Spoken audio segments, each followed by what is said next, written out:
এটা কি বলুন তো? Mummy. No sir, that is a mummy coffin. Coffin এর ভেতর মমি থাকে। মিশরীয়রা ফেরাও রাজা মরে গেলে তাকে এরকম একটা পিরামিডের মধ্যে রেখে তার আগে তার গায়ে অনেক মাখিয়ে এর গায়ে রেখে কাপড় জড়িয়ে এর গায়ে রেখে যে ষড়যন্ত্র করে একে এর বাবাকে মেরে ফেলে ফেরাও খাতেমকে, এবং 9 বছর বয়সে সাম্রাজ্য নিজে হাতে রাখার জন্য একে রাজা করে। 11 বছর বয়সে তার সৎমে সঙ্গে দিয়ে দেয়, এবং যখন দেখে যে না হাতের মধ্যে রাখতে পারছে না, 30 বছর বয়সে ঘোড়ার গাড়ি থেকে ফেলে ফেলে একে মেরে দেয়। কারণ একটা পিরামিড করতে একটা ফেরাওয়ের লাগতো 30 বছর। আর এই শেষ ফেরাও মরে যাওয়ার পর মাত্র 2.5 বছরের মধ্যে তাকে এর মধ্যে পুড়ে ডাম্প করে দেওয়া হয়।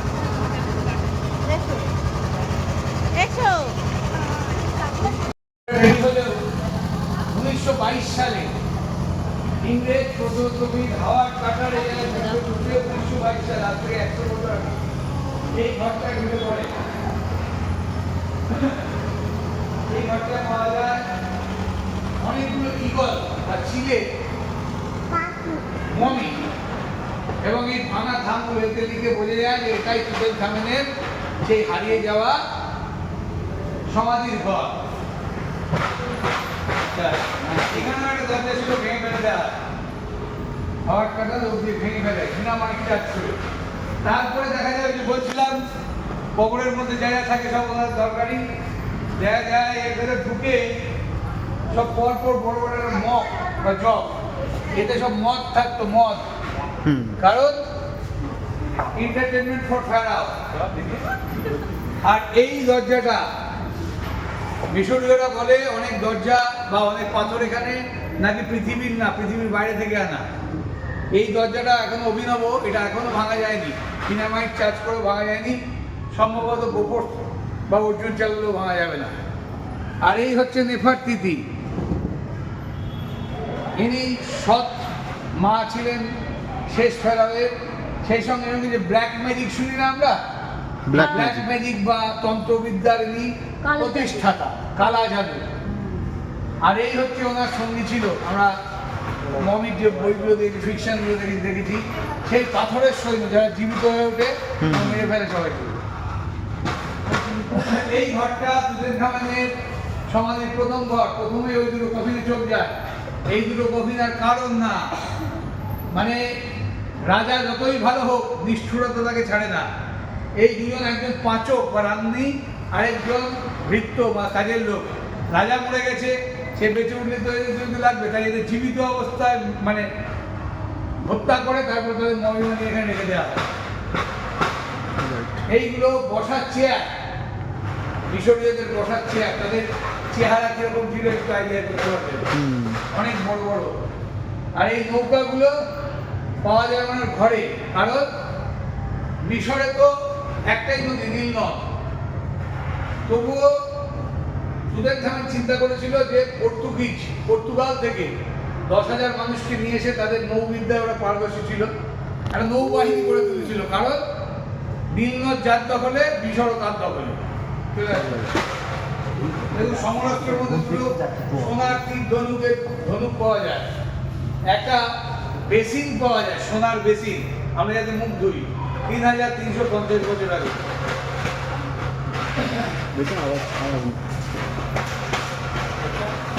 এই ভাষ্যগুলো যেগুলো দেখে সমস্ত পুঁথিপত্র যা পড়াশোনা করার লাগে, তারপরে ধনরাশি তাদের কাজে লাগবে তাই।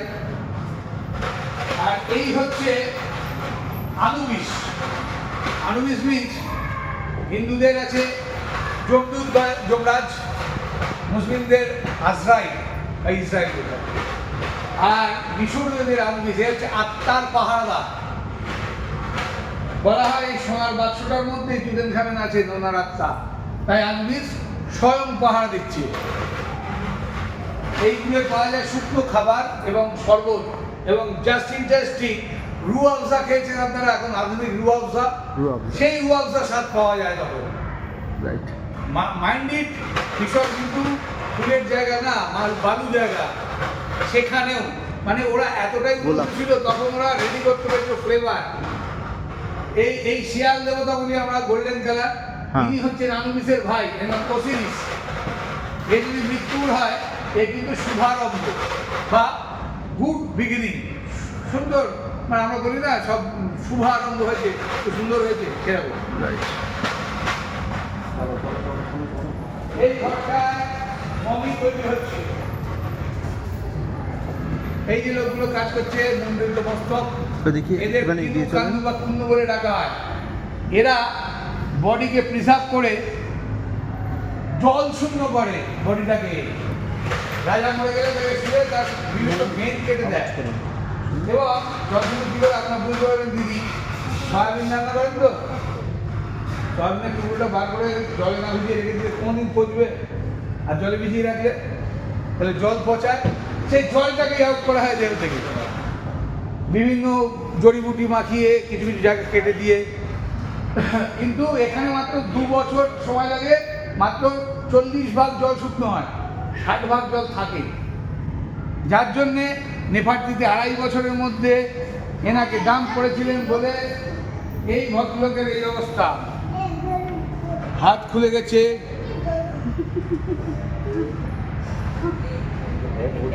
দাঁত পড়ে গেছে, তবু আছে। এই তুতেনখামেনের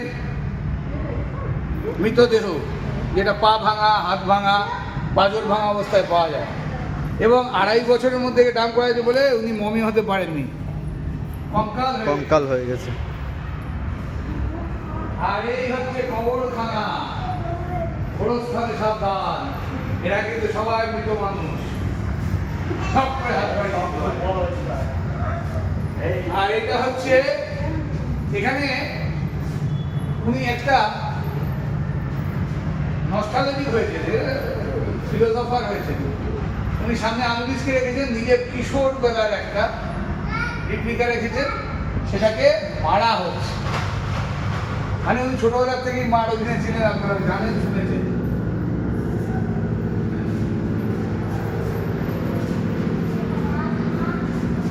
এইখানে একটা যন্ত্র আছে, এই যে স্টুডেন্ট নামে বসে রয়েছে, আপনাদের হাই হ্যালো বলছি, বলি মাসুয়া আনসার করি কেউ না, তিনি একটা এটা তো মেশিন তৈরি করে। মেশিনটা কি? ওই 2 বছরের যে মমি, সেটাকে এই কফিনের মধ্যে ঢোকানো হয়, আপনারা জেনে গেছেন, কফিনের মধ্যে ঢোকানো হয়। তারপরে প্রচুর লোক লাগিয়ে 18 মাস ধরে এটাকে ঘোরানো হয় বিভিন্ন গতিতে, ঘুরে ঘুরে কি হবে, ড্রাই। এখন ওয়াশিং মেশিনের মধ্যে ঘুরে ঘুরে জামা কাপড় কি হয়, এখনকার প্রযুক্তি সেদিন উনি কিন্তু ব্যবহার করেছিলেন। তুতেনখামেন মিশরের শেষ রাজা ফেরাও, এ বুদ্ধিমান ছিল, শক্তিমান ছিল, কিন্তু মানুষ বলে ভগবান মাকে সৃষ্টি করেছেন এই জন্যে, কারণ ভগবান সব জায়গায় থাকতে পারে না, ভগবানের প্রতিরূপ হচ্ছে মা। কিন্তু এই ভদ্রলোকের দুর্ভাগ্য, মার হাতেই ইতিমধ্যে হয়েছে। খতমা হলো মা, তো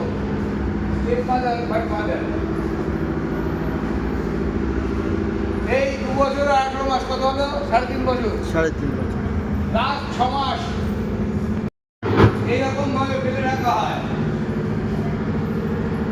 এখানে এই যে 3 জন আছে, ফ্রাউন এবং তার 2 সঙ্গী, 6 মাসেও যদি তাদের গায়ে মাছি না বসে, বোঝা যায় মমি রেডি হয়ে গেছে। ওই শিরস্থান, মাথার কাছে শিরস্থান ঢুকিয়ে দেওয়া হয়, বাদিক থেকে অ্যাবডোমেন আসে, মমি রেডি হয়ে যায়। আর ফ্রাউনের গল্প তো আপনারা জানেন, এই সেই ইংলিশ ফ্রাউন 3.5 লক্ষ গর্ভবতী মহিলাকে হত্যা করেছিল, জন্মদিন না করে। মুক্তি পাওয়া যায় ওখানে,